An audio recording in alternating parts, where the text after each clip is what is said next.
Welcome to Living Outside the Matrix. My name is Nigel Howett, and on the show today I'd like to get really fundamental and share with you the most powerful tool that I know of for busting out of the matrix, for having a successful life, for discovering our own motives and what drives men, what steers civilizations, and that is philosophy.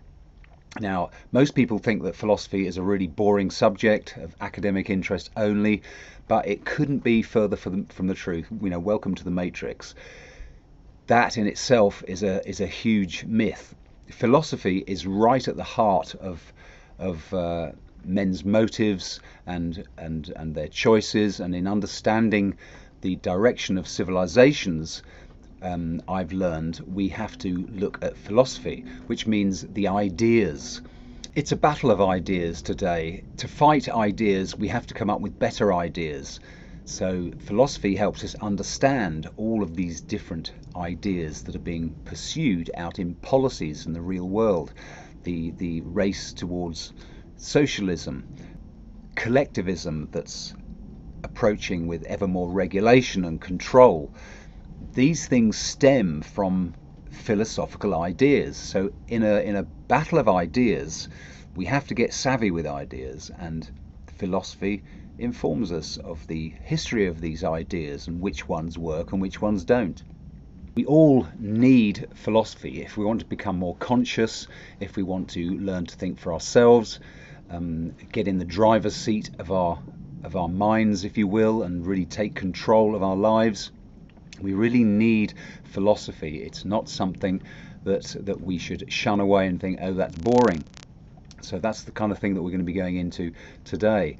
Most people, whilst they don't even know what the word philosophy means, perhaps a lot of people, they don't appreciate the extent to which they're in its grip, that they're in its power. Unless we choose our own belief system, unless we choose our own convictions, we can be at the behest of ideas and things sown in our minds, or through propaganda, or just absorbed from the culture around us. So if we want to be living our own lives, if we want to be choosing our own values, we have to choose our own convictions, and this is where philosophy really helps. So everybody's got a philosophy. You couldn't live without one. By that I mean everybody has an understanding of the nature of reality. You need that in order to function, but that extends out into all sorts of social assumptions and all sorts of things that predominate in the matrix, which I shall go into. So your philosophy determines your view of the world, and it therefore determines your choices, which determine your actions, which determines the outcome of your life.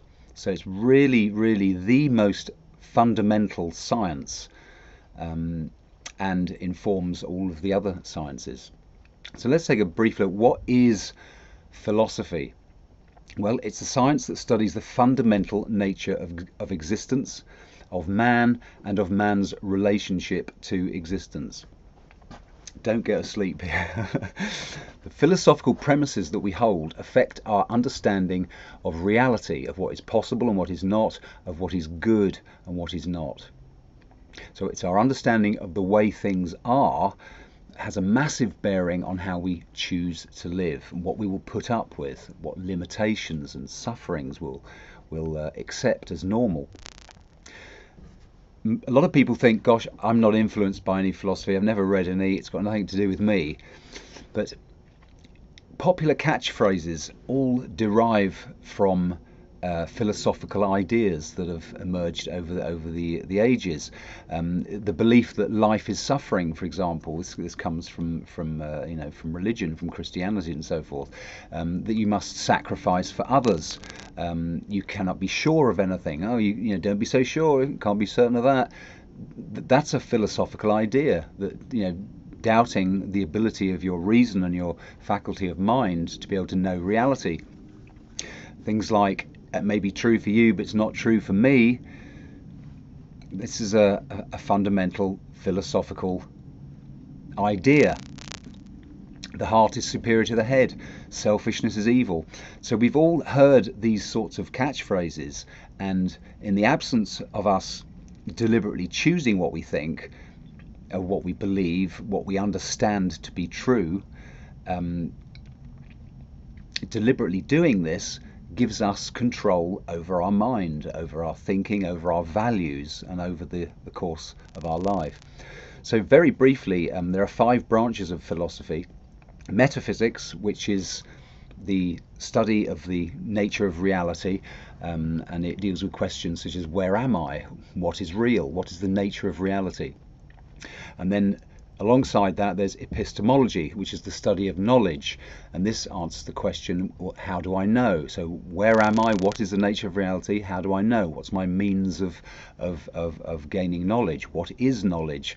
These are subjects and questions that are epistemological. So, and from that basis of those 2 subjects, we move on to ethics.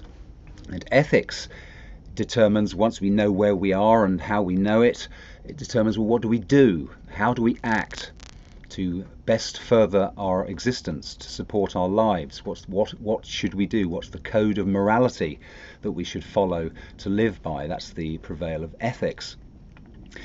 Once we know what to do as individual men, that stems into the 4th branch of philosophy, which is politics, which is about deriving how man should interact with their fellow man. It defines principles on how men should best interact with each other.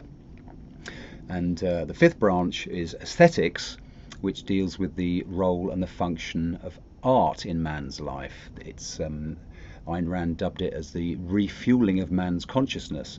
Others might see it as the spiritual values, the values of consciousness that make our human life fully human, appreciating beauty, art, expressing ourselves creatively, all of this sort of stuff, music, dance, song.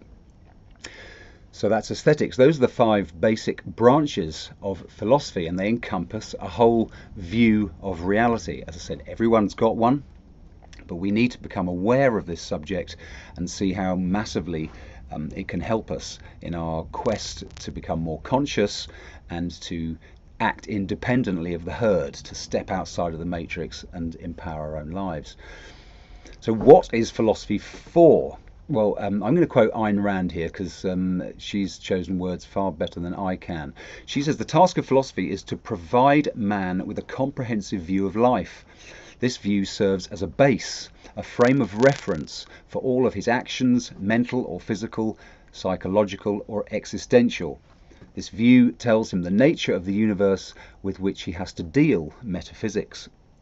The means by which he is to deal with it, the means of acquiring knowledge, epistemology, the standard by which he is to choose his goals and values in regard to his own life and character, ethics, and in regard to society, through politics. And the means of concretizing this view is given to him by aesthetics. She goes on, as a human being, you have no choice about the fact that you need a philosophy. Your only choice is whether you define your philosophy by a conscious, rational, disciplined process of thought and scrupulously logical deliberation, or let your subconscious accumulate a junk heap of unwarranted conclusions, false generalizations, undefined contradictions, undigested slogans, unidentified wishes, doubts and fears, thrown together by chance, but integrated by your subconscious into a kind of mongrel philosophy and fused into a single solid weight, self-doubt, like a ball and chain in the place where your mind's wings should have grown. Philosophy is necessary for a rational being. Philosophy is the foundation of science, the organizer of man's mind, the integrator of his knowledge, and the programmer of his subconscious, the selector of his values. So those are the words of Ayn Rand. I think she puts it rather well. But as well as this impressively well put summary, we need a philosophy to help us see the matrix, this metaphor that I use for the mainstream reality that's going on out there, all of the duff steers, the narrative that we can get sucked along with and believe in. And we're here to thrive. We need we need accurate information, we need to know truth. And the problem is, in this mainstream wash of the matrix, there's a whole load of untruth, some of it sown deliberately, a lot of it just wrong. For example, I'm a father, I have children, I need to know whether it is the best way to achieve immunity for my children is to vaccinate them with all the risks associated with that, or whether there's a better way through supporting the immune system with adequate nutrition and various other lifestyle changes. Which is the best way to achieve immunity? Is it this way or is it that? And we need to be able to get all of the facts out and make an informed decision about that. And that is entirely possible. And this is a practical example of why we need to understand our own thinking. We need to be able to recognize the philosophy of the mainstream, of the matrix, which we shall get into in just a little while. We need to be able to know how to find truth. We need to be able to develop confidence in our thinking, and that we can know. And philosophy is a massive help to do this. The main reason why we need philosophy, we need this part of it called ethics, a code of morality, you could say. And this is for a number of reasons. Men have no innate ideas. We don't have instincts like animals. We don't automatically know what to do. Most animals seem to know what's good for them and what's poisonous for them, and they just eat the right stuff. They know how to behave. They're following a program. Man has no such guidance. Nothing is automatic. There is no innate ideas, no automatic means of knowledge, no automatic means of survival. Because we don't have any automatic knowledge, we can't know what is good or bad for us automatically. And we need to work this out. For man, the challenge of survival is a problem he has to solve. We have to use our rational faculty to do this. So it's because of these reasons that we need a code of values. We need moral guidance. We need a code of values that will influence our choices and guide us to make the right choices to achieve the values we need to survive. So it's a really important aspect of philosophy that we need, this code of values. Most people obviously think morality is a bit of a bore, frankly. Memories of enforced Sunday school or religious upbringings that we may have rebelled against. But it has this inherent weight of obligation around it. It's associated with religion, with sacrifice, and this is all to do with the predominant philosophy of the matrix, the predominant ethics, the code of morality that dominates in the mainstream, in the matrix, is altruism from the religions. And religion has fulfilled this code of morality because men and philosophers, over the ages have argued that you can't arrive at a rational code of ethics. It can't be done, although Ayn Rand has turned that on its head. And so, in the absence of there being a rational ethics, where do men turn to for guidance? They've turned to religion, traditionally. But if we embrace philosophy consciously, if we get to the heart of our own thinking, and if we understand the thinking of other men, we can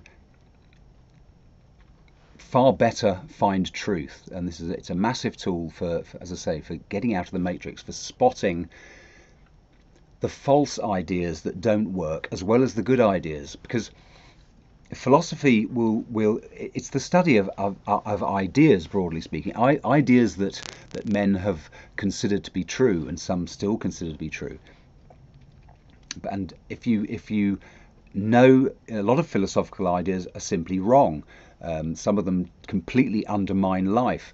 But if we study the good ones, the bad ones, we understand why bad ideas are bad. We understand why they don't work. And we understand why following other principles, such as non-aggression and respect for property rights, we understand why these principles serve the interests of men and indeed enable us to flourish and create wealth and to thrive. And we understand why, when men are enslaved, when might is right, we understand that doesn't work. We can look at Soviet Russia for those sorts of examples. So we need a philosophy, whether we like it or not. We need that code of values, that moral guidance, because we have no innate knowledge. So it's really important. We can use philosophy to understand the nature of this mainstream collection of ideas that are wrong, and I've looked into many of them about health on this channel and on this podcast, and there are many ideas, such as amalgam fillings being safe in your mouth, that fat is makes you fat, that cholesterol causes heart disease. There's a whole load of these simply wrong bits of information that are wrong. It's absolutely wrong. It's counter our health. We now know that. But as we discover these, and we discover more and more of these things, we can look at the broader picture, zoom out, and see how much more propaganda there is.